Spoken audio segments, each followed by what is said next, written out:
सनातन धर्म के बड़े धर्मगुरु व जगतगुरु शंकराचार्य स्वामी स्वरूपानंद सरस्वती के एक बयान ने हिंदू जनमानस को अपनी बंद चक्षुओं को खोलने पर फिर एक बार मजबूर कर दिया है। साईं बाबा के अनुयायियों में असमंजस की स्थिति पैदा हो गई है। साईं को हिंदू या मुस्लिम मानने के पीछे कई तर्क हैं। साईं शब्द फारसी का है जिसका अर्थ है संत। भारत के पाकिस्तानी हिस्से में मुस्लिम सन्यासियों के लिए साईं शब्द का प्रयोग होता था। साईं बाबा का जन्म 1933 में महाराष्ट्र के पादरी गांव में हुआ।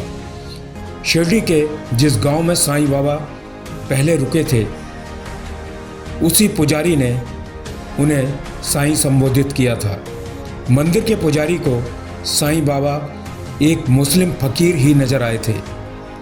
साईं को मुस्लिम मानने के पीछे उनके पहनावे को लेकर भी कई तर्क हैं। साईं बाबा सिर पर एक कपड़ा बांधते थे। हिंदू संत सिर पर इस तरह का कोई कपड़ा नहीं बांधते हैं, इसलिए ये मुस्लिम फकीर ही हैं।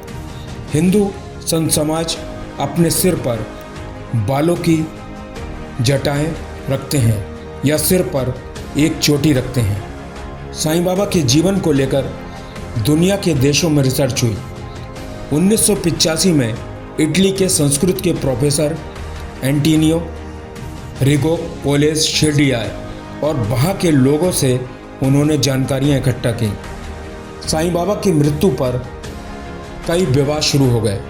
हिंदू पक्ष कहता था क्योंकि साईं बाबा हिंदू कम्युनिटी से हैं, इसलिए उनको उनके दाह संस्कार की इजाज़त मिलनी चाहिए।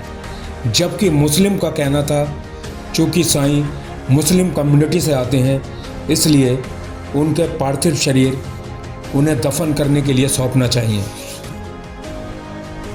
इसी विवाद की वजह से उनका पार्थिव शरीर 2 दिन तक रखा रहा।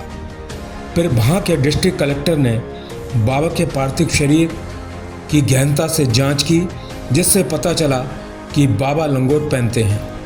इस तरीके का पहनावा प्राय हिंदुओं में ही पहना जाता है, इसलिए उनका पार्थिव शरीर हिंदुओं को सौंप दिया गया और उनका अंतिम संस्कार कर दिया गया।